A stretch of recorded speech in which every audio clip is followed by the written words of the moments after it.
Good morning, dear students. So, beta, we were discussing about constitutional design, and yesterday we had discussed about preamble of constitution. तो preamble में जो हमने बातें किए थे, so we had discussed some important points in philosophy of constitution. तो जैसे Indian constitution में हमने जो बेसिकली जो की फीचर लिए हैं वो क्या है? India is a democratic country, secular country and sovereign country. India के ऊपर किसी बाहरी किसी भी कंट्री या पावर का दबाव नहीं है. इंडिया एक डेमोक्रेटिक रूलिंग सिस्टम को फॉलो करते हैं हम लोग. एंड सेक्युलर, कोई भी रिलीजन यहाँ पे स्टेट रिलीजन नहीं है, ऑफिशियल रिलीजन नहीं है. Okay, and we want that there must be a harmony. यहाँ पे क्या होना चाहिए? एक मेलजोल में लोग रहें, किसी तरह का कोई भेदभाव नहीं होना चाहिए, कोई ऐसे सिनेरियोज नहीं होने चाहिए. ठीक है, तो वो सारी बातें अभी हम लोग कर चुके हैं. आई होप आपको वो अच्छे से समझ में. थोड़ा टिपिकल ज़रूर है बेटा, बट अगर आपको डाउट लगे तो चाहे वीडियो आप 2 बार देखो, बट वो आपको समझ आना चाहिए. ठीक है. So now page number 30, institutional design. Okay, तो लास्ट टॉपिक है इस चैप्टर का, फिर ये चैप्टर कंप्लीट हो जाएगा अपना. So open page number 30. A constitution is not merely a statement of value and philosophy. Constitution का मतलब कोई ऐसा नहीं है कि हमने कुछ पेपर पे लिखा, उसको बुक की तरह बाइंड किया और रख दिया. नहीं, this is not a only document. ये सिर्फ कोई ऐसे लिखा हुआ दस्तावेज नहीं है. ठीक है, या कुछ ऐसे, ये बहुत इंपॉर्टेंट है. ये रूलिंग सिस्टम को मेंटेन करता है, ये लॉ एंड ऑर्डर को मेंटेन करता है, लोगों के लिए गाइडिंग वैल्यूज़ क्रिएट करता है, लोगों कैसे रहना है, कंट्री को कैसे चलना है, वो सारी बातें इसमें मेंशन रहती हैं. So constitution is not merely a statement of value and philosophy as we noted above. A constitution is mainly about embedding these values into institutional arrangement. ठीक है, तो मेन क्या है, जैसे कि हमने पहले ऊपर भी पढ़ा है, कॉन्स्टिट्यूशन क्या है? जो वैल्यूज़ हम चाहते हैं, ठीक है, वो जिस तरह का सोसाइटी हम लोग चाहते हैं, वो वैल्यूज़ कॉन्स्टिट्यूशन के अंदर हमें दिखते हैं. वही उसमें मेन उसके एक पाथ तैयार करते हैं उसके लिए. Much of the document called constitution of India is about these arrangement and it is a very long and detailed document. अब इंडिया का जो कॉन्स्टिट्यूशन है, दिस इज़ वेरी वास्ट, बहुत बड़ा कॉन्स्टिट्यूशन हमारा. हमने हर पॉइंट के रिगार्डिंग लिखा है, पूरा लंबा डिस्कशन किया. जैसे मैंने आपको बताया था कि हमने अराउंड 3 ईयर का डिस्कशन किया, 3 साल का डिस्कशन जो था वो चला. ठीक है, तब जाके कहीं हमने अपने कॉन्स्टिट्यूशन को पूरा किया, एक एक बात पे विचार किया है. ठीक है, ऐसा नहीं है कि हमने इसको आनन फानन में या जल्दबाजी में बनाया. नहीं, बहुत लंबा पीरियड लिया, बड़े आराम से. ठीक है, और जैसे मैंने आपको बताया था कि ड्राफ्टिंग कमेटी ने, BR अम्बेडकर ने बहुत डिटेल्ड कॉन्स्टिट्यूशन जो था वो पेश किया, फिर उस पर डिस्कशन हुआ और लगभग 2000 अमेंडमेंट के बाद फाइनल कॉन्स्टिट्यूशन जो था वो तैयार हुआ. ठीक है, so therefore it needs to be amended quite regularly to keep it updated. ठीक है, तो ये कि टाइम टू उसको अपडेट करने के लिए, अपडेट रखने के लिए टाइम टू टाइम अमेंडमेंट्स करना पड़ता है उसके अंदर. Those who crafted the Indian Constitution felt that it has to be in accordance with people's aspiration and change in society. So they didn't see it as a sacred, static and unalterable law. तो यानी कि वो क्या बोलते हैं कि those who crafted the Indian constitution felt that it has to be accordance with people's aspiration and change in society. जिन्होंने constitution को बनाया, ठीक है, वो क्या चाहते थे कि जो सोसाइटी है उसके अकॉर्डिंग उसमें चेंज हो सकते हो. ठीक है, या जिस तरह का लोग चाहते हैं उस तरह का कॉन्स्टिट्यूशन जो है वो होना चाहिए. ठीक है, उन्होंने इसको कोई ऐसा पवित्र या फिर कोई ऐसा अनअल्टरेबल यानी जिसमें चेंज नहीं किए जा सकते, इस तरह का उसको डॉक्यूमेंट बिल्कुल रिजिड भी नहीं बनाया. ऐसा नहीं है उन्होंने ऐसा कॉन्स्टिट्यूशन उस टाइम पे ही 1949 में ही तैयार कर दिया हो, भैया अब ये का ये रहेगा, इसको छेड़ेंगे नहीं. ठीक है, जैसे क्या होता है, सेक्रेड होता है, पवित्र. मान लो धर्म ग्रंथ हमारे, धर्म ग्रंथ आज से 2-2 हज़ार साल पहले लिखे गए हैं. वो जो उस टाइम लिखा गया था वही आज ऐसे का ऐसे ही है। हम क्या मानते हैं भाई, ये सेक्रेड है, पवित्र है, इसमें छेड़छाड़ नहीं करनी, इसमें चेंज नहीं करना, ठीक है। तो उन्होंने उसको उस तरह का कोई सेक्रेड नहीं बनाया भाई आप ये कॉन्स्टिट्यूशन तो बहुत पवित्र है और इसमें आप कोई चेंज नहीं करेंगे। नहीं, चेंज अगर ज़रूरत सोसाइटी की होगी तो करेंगे, करना पड़ेगा। So they made provisions to incorporate change from time to time. तो इसीलिए उन्होंने ऐसे प्रोविजंस बनाए हैं जिसमें टाइम टू टाइम चेंजेस हुए। These changes are called constitutional amendments. तो इनको हम क्या बोलते हैं, कॉन्स्टिट्यूशनल अमेंडमेंट, ठीक है। हिंदी में हम इसको क्या बोलते हैं, संशोधन। क्या कहा जाता है, संशोधन, यानी कि कॉन्स्टिट्यूशनल अमेंडमेंट।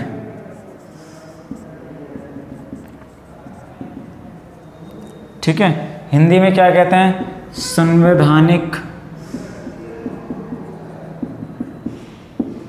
संशोधन। तो यानी कि इसमें हम क्या करते हैं, प्रॉपर वे से कॉन्स्टिट्यूशन में चेंज करते हैं। उसके अगर मान लो कोई लॉ चेंज करना है, कोई बात जो है वो चेंज करना है, ठीक है, टाइम टू टाइम कुछ नई फैक्टर्स आ जाते हैं, नई चीज़ें आ जाती हैं, वो चेंज करना है अपने को या नए प्रोविज़न डालने हैं। तो ऐसा नहीं है कोई एक बंदा बिठा रखा हमने वो टाइम टू टाइम कॉन्स्टिट्यूशन में लिख देगा, नहीं। पार्लियामेंट में बिल आएगा, उस बिल पे चर्चा होएगी, डिस्कशन होएगी, पार्लियामेंट के मेंबर जो हैं उस बिल पे चर्चा करेंगे, तब जाके कहीं वो उसमें ऐड आएगा। The constitution describe the institutional arrangement in a very legal language. If you read the constitution for first time it can be quite difficult to understand. अब कॉन्स्टिट्यूशन लिखा गया बड़े तरीके से और एक लीगल लैंग्वेज है, ठीक है, यानी कुछ वर्ड ऐसे हैं जो कि हो सकता है ना तो वो इंग्लिश है ना वो हिंदी है, लैटिन हो सकते हैं, ग्रीक हो सकते हैं, कुछ वर्ड जो हैं वो बड़ी टिपिकल लैंग्वेज के हैं, ठीक है। तो फर्स्ट टाइम जब आप उसको पढ़ेंगे तो आपको हो सकता है वो समझ नहीं आए, ठीक है। जैसे मान लो कोर्ट के पास कुछ पावर्स हैं, जैसे हाँ कोर्ट को 5 रिट करने जारी करने की पावर है, ठीक है। उसमें से एक रिट का नाम क्या है, हैबियस कॉर्पस। अब इस हैबियस कॉर्पस का मतलब क्या है कि आपको याद होगा बेटा, हमने 8th में पुलिस वाले चैप्टर में आपको मैंने बताया था कि अरेस्ट होने वाले पर्सन के भी कुछ राइट्स हैं। राइट्स क्या हैं कि 24 घंटे के अंदर अंदर उस व्यक्ति के घर पे सूचना दी जाएगी या उसको मीडिया में दिखाया जाएगा, यानी पुलिस 24 घंटे से ज़्यादा किसी गिरफ्तार व्यक्ति को छिपा नहीं सकती, ठीक है। और इसके अलावा कोई उसके साथ ऐसा दुर्व्यवहार नहीं करेंगे, कोई बैड बिहेव नहीं करेंगे। तो हैबिया, अब मान लो पुलिस ने किसी को गिरफ्तार कर लिया और उसको गिरफ्तार हुए 24 घंटे से ज़्यादा हो गए, ठीक है, अब तक किसी को इन्फॉर्मेशन नहीं है, ठीक है, और ये कंफर्म है भाई पुलिस ने उठाया पर पुलिस बता नहीं रही, तो अगर मैं कोर्ट में जाता हूँ तो कोर्ट एक हैबियस कॉर्पस रिट जारी करेगा। इसका मतलब क्या है कि आप जो वो कहाँ है दिखाओ, हम किसी को ऐसे छुपा के नहीं रख सकते, दिखाना पड़ेगा कहाँ। तो अब मान लो कोई नया बंदा ये वर्ड पढ़ेगा उसको समझ नहीं आएगा, बड़ा लीगल सा एक ऐसा खास वर्ड है, टिपिकल लैंग्वेज है। इस तरह के बहुत सारे वर्ड हैं, बड़ी टिपिकल सी लैंग्वेज है। Yet the basic institutional design is not very difficult to understand. Like any constitution, the Indian constitution lays down a procedure for choosing person to govern the country, ठीक है। But basically जो ideas हैं वो इतने typical नहीं है, इतने tough नहीं है कि उसको कोई समझ ना पाए, उसको इजीली समझा जा सकता है। It define who will have now much power to take which decision, ठीक है। अब जैसे इंडियन कॉन्स्टिट्यूशन में ये क्लैरिफाई किया है कि कौन रूल करेगा, कैसे गवर्नमेंट सिस्टम आएगा, ठीक है, इलेक्शन होगा, क्या क्या प्रोसीजर है, सब तय है, सब लिखा गया है, ठीक है। तो वो डिफाइन करता है कि किसके पास पावर होगी डिसीजन लेने की। And it puts limit to what the government can do by providing some right to citizen that can not be violated. अब इसके अलावा कॉन्स्टिट्यूशन ने आम जनता को कुछ बेसिक फंडामेंटल राइट्स भी दिए हैं, जो कि किसी भी सूरत में वॉयलेट नहीं कर सकते। हाँ, कोई इमरजेंसी सिचुएशन है तब वॉयलेट हो सकता है, ठीक है। अब मान लो वैसे आपके पास फंडामेंटल राइट है, ठीक है, आपके पास राइट है, right to freedom. Right to freedom में क्या आता है? आज़ादी का अधिकार। आपको आज़ादी है कहीं भी कुछ भी आने जाने की, कहने की, ठीक है। अब आपके पास आज़ादी, आप पूरे भारत में कहीं भी घूम सकते हैं। पर जब कोरोना इंडिया में शुरुआत हुई, लॉकडाउन लग गया, अभी भी लॉकडाउन चल रहा है, तो आपको घर से बाहर निकलने तक की परमिशन नहीं थी। कॉन्स्टिट्यूशन कहता है राइट टू फ्रीडम, आपके पास राइट है, आप कहीं भी आए जाएं पूरे इंडिया में, नो प्रॉब्लम, आपका अधिकार है। अब क्या है, कुछ खास कंडीशन ऐसी पैदा हो गई, इमरजेंसी कंडीशन पैदा हो गई, तो सरकार ने भारत में घूमना छोड़ो, आपको आपके घर से बाहर निकलने की परमिशन नहीं दे रही, और आप निकल भी नहीं सकते, नहीं तो डंडे लगेंगे, ठीक है। तो यहाँ पे आके आपके जो कॉन्स्टिट्यूशनल राइट्स हैं उनको वापस ले लिया गया। वो टेम्परेरीली सस्पेंडेड है, बट वो बिल्कुल ख़त्म नहीं कर सकते, ऐसे नहीं सारी उम्र ये प्रोविज़न नहीं बने रहेंगे, ठीक है। The remaining 3 chapters in this book are about these 3 aspects of working of Indian Constitution। आगे 2-3 चैप्टर है अपने पास, उसमें हम यही पढ़ेंगे कि सरकारें कैसे बनती हैं, कैसे काम करती हैं। We shall look at some key constitutional provision in each chapter and understand how they work in democratic politics। तो हम उसमें ये देखेंगे कि कैसे डेमोक्रेटिक पॉलिटिक्स में काम किया जाता है। तो ये चैप्टर अपना पूरा हो गया, बट इसमें अभी हमारे पास कुछ इम्पोर्टेंट पॉइंट्स बचे हुए हैं, ठीक है। इम्पोर्टेंट पॉइंट्स बेटा ये हैं, पेज नंबर 23 पर आओ। 23 पे क्या है, जहाँ पे topic number 2.3 making of the Indian constitution start हुआ था। तो जहाँ पे पिक्चर स्टार्ट हुई है, पहली पिक्चर है सरदार वल्लभ भाई पटेल की, ठीक है। तो यहाँ पे कुछ इंडियन लीडर्स हैं जिनके बारे में मैं आपको बताता हूँ, मोटी मोटी सी बातें इंपॉर्टेंट, ताकि आपको इन्फॉर्मेशन मिले हमारे फ्रीडम फाइटर्स का या मेन लीडर्स का। अब पहले पिक्चर है वल्लभ भाई जवाहर भाई पटेल, ठीक है। तो ये 1875 में पैदा हुए गुजरात में, 1950 में इनका डेथ हुआ। और ये क्या थे, जब 1946 में इलेक्शन होने के बाद इंडिया में इंटरिम गवर्नमेंट बनी थी, तो उस इंटरिम गवर्नमेंट में होम मिनिस्टर बने थे। और इंडिपेंडेंस के बाद इन्होंने ही पूरे भारत को एक भी किया, क्योंकि पहले इंडिया कई अलग अलग भागों में, कहीं पे अलग रियासत थी, रियासतों में बटा हुआ था, तो वल्लभ भाई पटेल ने ही उसको क्या किया था, एक किया था, ठीक है। और ये डिप्टी प्राइम मिनिस्टर भी थे। So Minister of Home, Information and Broadcasting in the interim government, lawyer and leader of Bardoli Satyagraha, lawyer थे। और बारदौली सत्याग्रह जब हुआ था, बारदौली एक जगह गुजरात में, वहाँ आंदोलन कर रहे थे, तो वहाँ पर जाकर उनको लीड किया था, ठीक है। Played a decisive role in integration of Indian princely states, later Deputy Prime Minister। तो प्रिंसली स्टेट्स को उन्होंने इकट्ठा करके एक भारत बनाया, और डिप्टी प्रधानमंत्री यानी कि उप प्रधानमंत्री भी रहे। सेकंड आते हैं मौलाना अबुल कलाम आज़ाद। मौलाना अबुल कलाम आज़ाद 1888 में पैदा हुए सऊदी अरेबिया में, इंडिया में पैदा नहीं हुए थे, सऊदी अरेबिया में।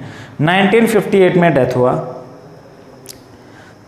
तो क्या थे, बहुत अच्छे एजुकेशनलिस्ट थे, ऑथर थे, लेखक थे बहुत अच्छे, and scholar of Arabic, Congress leader, active in Indian national movement, और इंडिया के फर्स्ट एजुकेशन मिनिस्टर बने, ठीक है। क्लियर, जो पहली हमारी सरकार बनी थी उसमें क्या थे, एजुकेशन में शिक्षा मंत्री, भारत के पहले शिक्षा मंत्री थे मौलाना अबुल कलाम आज़ाद। फिर है टी कृष्णमाचारी। तो कृष्णमाचारी 1899 में पैदा हुए, 1974 में डेथ हुई, तमिलनाडु में पैदा हुए थे। तो ये मेंबर ऑफ ड्राफ्टिंग कमेटी, जो वो ड्राफ्टिंग कमेटी थी जिसने मेनली कॉन्स्टिट्यूशन को फ्रेम किया था, B.R. अम्बेडकर उसके हेड थे, और ये उसमें एक मेंबर थे, ठीक है, कांग्रेस लीडर थे। और बाद में ये फाइनेंस मिनिस्टर भी बने, ठीक है। उसके बाद नेक्स्ट पेज पे आओ, राजेंद्र प्रसाद। तो राजेंद्र प्रसाद 1884 में बॉर्न है, 1963 में डेथ हुई, बिहार में ये पैदा हुए थे। इंडियन कॉन्स्टिट्यूएंट असेंबली के जो हेड थे वो राजेंद्र प्रसाद थे, ठीक है। जो इंडियन कॉन्स्टिट्यूएंट असेंबली जिसने कॉन्स्टिट्यूशन बनाया, उस असेंबली के हेड कौन थे? राजेंद्र प्रसाद, ठीक है। और बाद में हमारे प्रेसिडेंट बने, first president of India. So president of constituent assembly, lawyer known for his role in Champaran Satyagraha, and 3 times the president of Congress, later first president of India, ठीक है। तो मेन बात क्या है इनकी? मेन बात ये है कि ये कॉन्स्टिट्यूएंट असेंबली के हेड भी थे और भारत के राष्ट्रपति भी बने, first president of India. Next आते हैं जयपाल सिंह, झारखंड में पैदा हुए थे, ठीक है। और ये भी बहुत अच्छे स्पोर्ट्समैन भी थे और एजुकेशनलिस्ट भी थे, ठीक है। और ये कैप्टन भी रहे थे इंडियन हॉकी टीम के, बाद में फिर मिनिस्टर भी बने, ठीक है। उसके बाद एच.सी. मुखर्जी, एच.सी. मुखर्जी बंगाल में पैदा हुए थे और ये कॉन्स्टिट्यूएंट असेंबली के वाइस चेयरमैन थे, ठीक है। चेयरमैन तो कौन थे? राजेंद्र प्रसाद हेड, और वाइस चेयरमैन कौन थे? एच.सी. मुखर्जी, ठीक है। ये भी बहुत अच्छे एजुकेशनलिस्ट थे और बाद में वेस्ट बंगाल के गवर्नर भी बने। उसके बाद नेक्स्ट है जी दुर्गाबाई देशमुख, आंध्र प्रदेश में बॉर्न है, ठीक है। और ये भी एक बहुत इम्पोर्टेंट लीडर रही हैं। उसके बाद है बलदेव सिंह। तो बलदेव सिंह 1901 में हरियाणा में पैदा हुए थे, ठीक है। और ये डिफेंस मिनिस्टर बने थे, फर्स्ट डिफेंस मिनिस्टर जो थे इंडिया के वो थे बलदेव सिंह। तो इसमें से मैं आपको बस मेन बता रहा हूँ, जो मेन आपको करने हैं। तो मेन आपको कौन से करने हैं? पहले एक तो वल्लभ भाई पटेल, मौलाना अबुल कलाम आज़ाद, राजेंद्र प्रसाद, एच.सी. मुखर्जी, निशान लगा लो चाहे, एच.सी. मुखर्जी। उसके बाद आपको करना है, बहुत इम्पोर्टेंट है, भीमराव अंबेडकर, ठीक है। डॉक्टर भीमराव रामजी अंबेडकर, मध्य प्रदेश में मऊ नाम की जगह पर ये बॉर्न है, 1891 में जन्म हुआ था और ये ड्राफ्टिंग कमेटी के चेयरमैन थे, ठीक है। और बाद में ये इंडिया में लॉ मिनिस्टर भी बने, पहले कानून मंत्री भी बने थे, ओके। इसके बाद आते हैं जवाहरलाल नेहरू। तो जवाहरलाल नेहरू इंडिया के फर्स्ट प्राइम मिनिस्टर हैं, कॉन्स्टिट्यूएंट असेंबली के मेन लीडर थे, इंडिया के मेन लीडर थे उस टाइम पे। तो born Uttar Pradesh, prime minister of interim government, ठीक है। ये भारत के पहले प्रधानमंत्री बने थे और इसके अलावा इंटरिम गवर्नमेंट में भी ये प्राइम मिनिस्टर ही बने थे। बस ये इम्पोर्टेंट याद रखना आपको, ठीक है। इसके बाद चाहे थोड़ा से सरोजनी नायडू के बारे में और देख लो। सरोजनी नायडू आंध्र प्रदेश में बॉर्न, आंध्र प्रदेश में पैदा हुई थी और एक बहुत अच्छी लेखक थी, पोएम्स लिखती थी बहुत अच्छी, ठीक है। इंडिपेंडेंस स्ट्रगल में इन्होंने मेन पार्ट प्ले किया था और पहली विमेन थी जो किसी स्टेट की गवर्नर बनी थी, उत्तर प्रदेश के गवर्नर बनाया गया था इनको, ठीक है भाई। तो याद रहेंगे ये सारी बातें, इंपॉर्टेंट लीडर्स के बारे में, इंडियन कॉन्स्टिट्यूशन के प्रीएम्बल के बारे में। तो इसमें कुछ क्वेश्चन जो हैं वो आपको असाइनमेंट में अपलोड हो जाएंगे, वो आपको क्वेश्चन जो है वो करके अपलोड करने हैं, ठीक है भाई। तो ये था चैप्टर नंबर 2 कॉन्स्टिट्यूशनल डिज़ाइन, ठीक है। तो 2 चैप्टर आपके सिविक्स के कंप्लीट हो गए। अपनी नोटबुक कंप्लीट करो और इनकी लर्निंग जो है वो अच्छे से करो, ओके बेटा। So thank you so much.